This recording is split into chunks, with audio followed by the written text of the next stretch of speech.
দুপুরের সংবাদে আপনাকে স্বাগতম। প্রথমে জানিয়ে দিচ্ছি সংবাদ শিরোনাম। চেয়ারপারসন খালেদা জিয়া বর্তমানে চিকিৎসা গ্রহণ করতে পারছেন, সবার দোয়ায় সুস্থ হওয়ার আশা প্রকাশ করেছেন তার ব্যক্তিগত চিকিৎসক ডাক্তার AZM জাহিদ হোসেন। দুপুরে রাজধানীর এভার কেয়ার হাসপাতালের সামনে এক আনুষ্ঠানিক ব্রিফিংয়ে এসব তথ্য জানান তিনি। বলেন, তারেক রহমান সার্বক্ষণিক খালেদা জিয়ার চিকিৎসা সংক্রান্ত বিষয়ে তদারকি করছেন। চিকিৎসাধীন সাবেক প্রধানমন্ত্রী এবং বিএনপি চেয়ারপারসন খালেদা জিয়াকে অতি গুরুত্বপূর্ণ ব্যক্তি হিসেবে ভিভিআইপি নিরাপত্তা দেওয়ার সিদ্ধান্ত নিয়েছে সরকার। উপদেষ্টা পরিষদের বিশেষ বৈঠকে এই সিদ্ধান্ত গ্রহণ করে অন্তর্বর্তী সরকার। সকালে প্রধান উপদেষ্টার সভাপতিত্বে রাষ্ট্রীয় অতিথি ভবন যমুনায় উপদেষ্টা পরিষদের বিশেষ বৈঠক অনুষ্ঠিত হয়। এই সভায় তিনবারের সাবেক প্রধানমন্ত্রী, সাবেক রাষ্ট্রপতির স্ত্রী এবং বিএনপি চেয়ারপারসন বেগম খালেদা জিয়ার আশু রোগ মুক্তি কামনা করে দোয়া ও প্রার্থনা করা হয়। সামাজিকভাবে কোণঠাসা হয়ে এখন অনলাইনে সক্রিয় থাকার চেষ্টা করছে আওয়ামী লীগ। নানা ফেক পেজ ও অ্যাকাউন্ট খুলে এখন আওয়ামী বটবাহিনী চালাচ্ছে অনলাইন মব। ভাইরাসের মতো ছড়িয়ে পড়া এসব ফেক পেজ ও অ্যাকাউন্টের কারণে ক্ষতিগ্রস্ত হচ্ছে দেশীয় বিভিন্ন সংবাদ মাধ্যম। দশাগ্রস্ত 5 ইসলামী ব্যাংকের গ্রাহকদের অর্থ ফেরত দিতে চূড়ান্ত হয়েছে আমানত পরিশোধ স্কিমের খসড়া। নতুন সম্মিলিত ইসলামী ব্যাংকের পরিশোধের অনুমোদন নিয়ে তা প্রকাশ করা হবে।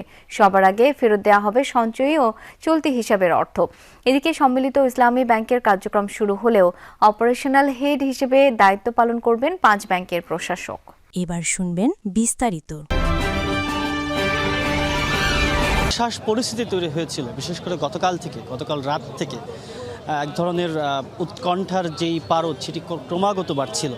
সেরকম একটা পরিস্থিতির অবসান হলো ব্রিফিংয়ের মাধ্যমে, এবং পুরো ফেসবুক জুড়ে যেই গুজবের সয়লাভ হয়ে গিয়েছিল সেই সমস্ত প্রশ্নের উত্তর ডাক্তার AZM জাহিদ হোসেন তিনি তার ব্রিফিংয়ের মাধ্যমে পুরোপুরিভাবে স্পষ্ট করলেন। এটাই তিনি জানালেন যে খালেদা জিয়া এখনও চিকিৎসা গ্রহণ করতে পারছেন। তার মানে এটি দাঁড়াচ্ছে যে তার সেই যে চিকিৎসা কার্যক্রম চিকিৎসকরা সমন্বিতভাবে যে চিকিৎসা তাকে দিচ্ছেন সেটা তিনি গ্রহণ করছেন, তার মানে তিনি এখনও সাড়া দিচ্ছেন। এই সাড়া দেওয়ার ব্যাপারটি এটিই প্রমাণ করে যে তিনি তার যে অবস্থা সেটি খুব বেশি উন্নতি না হলেও যে আরও বেশি যে অবনতি হয়নি বা একেবারেই খারাপের দিকে যে যায়নি সেই তথ্যটি খুব স্পষ্ট হয়েছে। একই সঙ্গে একটি বিষয় যে জাহিদ হোসেন বারবার করে একটি কথা বলছিলেন যে তিনি দেশবাসীর দোয়া চেয়েছেন এবং সবার কাছে সবাই যেন প্রার্থনা করেন তার ব্যাপারে, সেই ব্যাপারটি তিনি বলছিলেন। যদিও হাসপাতালের সামনে এখনও বহু মানুষের ভিড় এবং সবাই সকাল থেকে এই ব্যাপারটি জানার এবং বোঝার চেষ্টা করছিলেন, সবাই একটি প্রশ্ন নিয়েই হাসপাতালের ফটকে আসছিলেন এবং নিজেদের মধ্যে বলাবলি করছিলেন, কথাবার্তা বলছিলেন, কিন্তু পুরোপুরিভাবে সেই স্পষ্ট তথ্যগুলো কেউই কোনোভাবে জানতে পারছিল না। সেই তথ্য তখনই জানা গেল যখন AZM জাহিদ হোসেন তিনি নিজে এসে কথা বলেন, যেহেতু দলের তরফ থেকে কেবলমাত্র তাকেই নমিনেট করা হয়েছে কিংবা তাকেই মনোনীত করা হয়েছে। তবে তিনি আরেকটু যুক্ত করেছেন যে এখন থেকে দলের সিনিয়র যুগ্ম মহাসচিব রুহুল কবির রিজভী তিনিও এই বিষয়ে খালেদা জিয়ার স্বাস্থ্যের যে আপডেট সেটি তিনি দিতে পারবেন। একই সঙ্গে আরেকটি বিষয়, এই যে এতদিন ধরে তার যে চিকিৎসা কার্যক্রম চলছে সেখানে কিন্তু গতকালকে চীনের যেই মেডিকেল টিম তারা যুক্ত হয়েছিল। আজকে যুক্তরাজ্য থেকে আরেকটি বিশেষায়িত মেডিকেল টিম আসবে। বাংলাদেশের শুরু থেকেই ডাক্তার AZM জাহিদ হোসেন সহ আরও অন্যান্য চিকিৎসকদের নেতৃত্বে আলাদা করে একটি মেডিকেল টিম রয়েছে। সব মিলে এই যে চিকিৎসক যারা এরই মধ্যে খালেদা জিয়ার চিকিৎসায় যুক্ত রয়েছেন, ন্যস্ত রয়েছেন, তারা সার্বক্ষণিকভাবে পুরো পরিস্থিতি পর্যবেক্ষণ করছেন। তারা পুরো পরিস্থিতির মধ্যে খালেদা জিয়াকে যত তাড়াতাড়ি সম্ভব সুস্থ করে তোলা যায় কিংবা ভালোর দিকে নিয়ে যাওয়া যায় সেই চেষ্টাটি তারা করছেন। ছিলেন যে দুপুর সকাল নাগাদ এই বৈঠকটি শুরু হয়। এটিকে তারা বিশেষ বৈঠক বলছেন উপদেষ্টা পরিষদের, এবং বৈঠক শেষ হওয়ার পরে পরিকল্পনা উপদেষ্টা ওয়াহিদুদ্দিন মাহমুদ এবং আইন উপদেষ্টা ডক্টর আসিফ নজরুল তারা ব্রিফিং করতে আসেন এবং জানান যে আজকের যে সভাটি হয়েছে সেই সভায় তারা সিদ্ধান্ত নিয়েছেন যে সাবেক প্রধানমন্ত্রী খালেদা জিয়াকে তার যে বর্তমান শারীরিক অবস্থা এবং তার যে চিকিৎসা চলছে সেই চিকিৎসা যেন নির্বিঘ্নে নির্বিঘ্নে হতে পারে সেটি নিশ্চিত করা, একই সাথে যদি তাকে বিদেশে নেওয়ার প্রয়োজন পড়ে তাহলে যেন তার রাস্তায় চলাচল সহ সব কিছু সহজে করা যায়, তার নিরাপত্তা নিশ্চিত করা যায়, এইগুলো সব কিছু বিবেচনায় নিয়ে এবং তাকে তার যে গুরুত্ব রয়েছে রাজনৈতিক ব্যক্তিত্ব হিসেবে তার যে অবস্থান রয়েছে সব কিছু বিবেচনায় নিয়ে তাকে রাষ্ট্রের গুরুত্বপূর্ণ ব্যক্তি হিসেবে তারা বিবেচনা করেছেন, ঘোষণা করেছেন, ভিভিআইপি হিসেবে ঘোষণা করেছেন এবং এটিকে তারা জানিয়েছেন যে এই যে ঘোষণা, এই যে নির্দেশ সেটি অবিলম্বে কার্যকর করা হবে এবং কার্যকর করার জন্য সংশ্লিষ্ট যেসব শাখা রয়েছে, যেসব বাহিনী রয়েছে তাদের সবাইকে নির্দেশ দেওয়া হয়েছে। এবং আপনি জানেন যে গতকাল রাত থেকেই কিন্তু যে স্পেশাল সিকিউরিটি ফোর্স SSF তারা কিন্তু খালেদা জিয়ার নিরাপত্তায় নিয়োজিত হয়েছে এবং এই বিবৃতিতে এবং ব্রিফিংয়ে একই সাথে আরও জানানো হয়েছে যে খালেদা জিয়ার নিরাপত্তার এই যে বিষয়টি, যে সিদ্ধান্ত গ্রহণ করা হয়েছে সেটি তার পরিবারকেও জানানো হয়েছে, তার দলকেও জানানো হয়েছে, বিএনপিকেও এই বিষয়ে অবহিত করা হয়েছে। এই বৈঠকের শুরুতে খালেদা জিয়ার রোগ মুক্তির জন্য উপদেষ্টা পরিষদের পক্ষ থেকে দোয়া প্রার্থনা করা হয় এবং দেশবাসীকেও তারা আহ্বান জানিয়েছেন যেন খালেদা জিয়ার জন্য দোয়া প্রার্থনা করেন সবাই।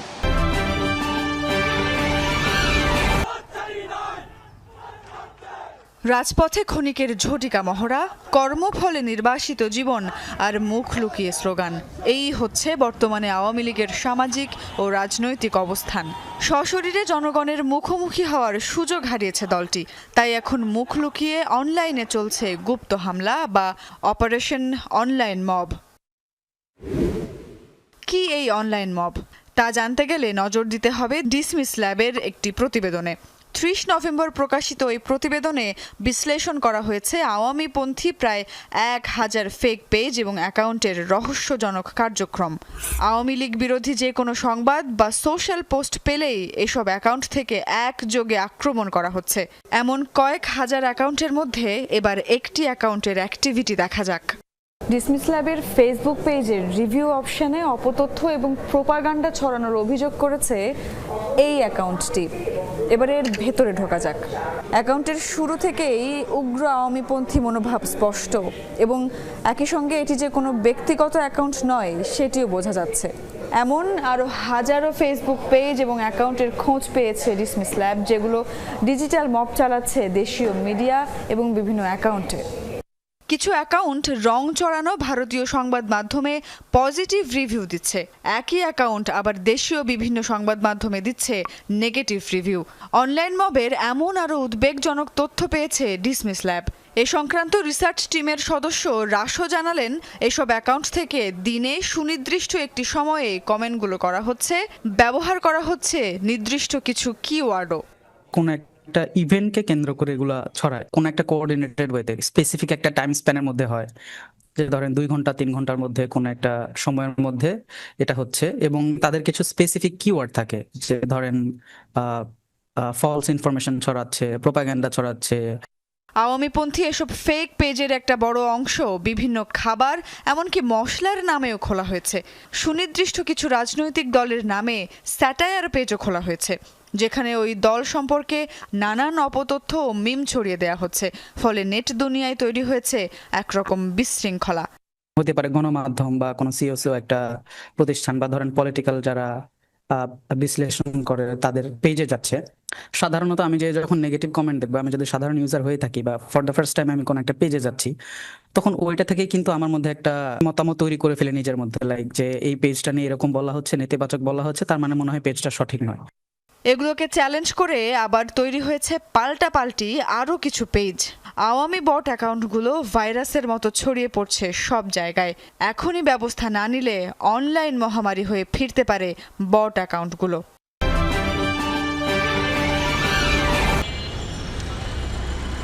সব প্রক্রিয়া শেষ করে ব্যাংক হিসেবে বাংলাদেশ ব্যাংকের চূড়ান্ত অনুমোদন পেয়েছে সম্মিলিত ইসলামী ব্যাংক, যেটি এখন আনুষ্ঠানিক কার্যক্রম শুরুর অপেক্ষায়। তবে কার্যক্রম শুরুর আগেই নাজমা মোবারককে সরিয়ে নতুন ব্যাংকের চেয়ারম্যান হিসেবে নিয়োগ দেওয়া হয়েছে সাবেক সচিব ডক্টর মোহাম্মদ আইয়ুব মিয়াকে। নতুন সম্মিলিত ইসলামী ব্যাংকের সাথে একীভূত হবে দুর্দশাগ্রস্ত এক্সিম, ফার্স্ট সিকিউরিটি, সোশ্যাল ইসলামী, গ্লোবাল ইসলামী এবং ইউনিয়ন ব্যাংক। এসব ব্যাংকের গ্রাহকের অর্থ ফেরত দিতে চূড়ান্ত করা হয়েছে আমানত পরিশোধ স্কিমের খসড়া। প্রথম ধাপে ফেরত দেওয়া হবে সঞ্চয়ী আমানত এবং চলতি হিসাবের অর্থ। পর্যায়ক্রমে মেয়াদি আমানত সহ অন্যান্য অর্থ ফেরতের কর্মপরিকল্পনারও ঘোষণা থাকবে স্কিমে।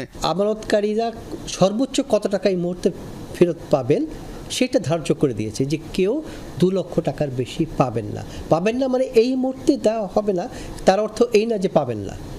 তাদের এই নতুন নবগঠিত ব্যাংকে তাদের আমানত অবশ্যই সুরক্ষিত থাকবে। রাষ্ট্র মালিকানাধীন ব্যাংক, রাষ্ট্র বারবার অ্যাসিওর করেছে যে আমাদের কাছে অবশ্যই আপনাদের আমানত সুরক্ষিত থাকবে। নতুন ব্যাংকের পর্ষদ পুনর্গঠনের পর দ্রুতই নিয়োগ দেওয়া হবে এমডি। সম্মিলিত ইসলামী ব্যাংকের আনুষ্ঠানিক কার্যক্রম শুরু হলেও বহাল থাকবেন প্রশাসকরা।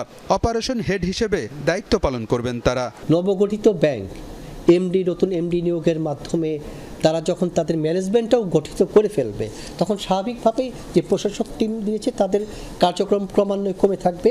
মানে নবগঠিত ব্যাংকের ম্যানেজমেন্টের কাজ বাড়তে থাকবে, প্রশাসক টিমের কাজ কমতে থাকবে এবং একসময় এটা বিলীন হয়ে যাবে, এটা চলে আসবে। দুর্দশাগ্রস্ত শরিয়া ভিত্তিক 5টি ইসলামী ব্যাংকের 75 লাখ আমানতকারীর জমা আছে 1,42,000 কোটি টাকারও বেশি।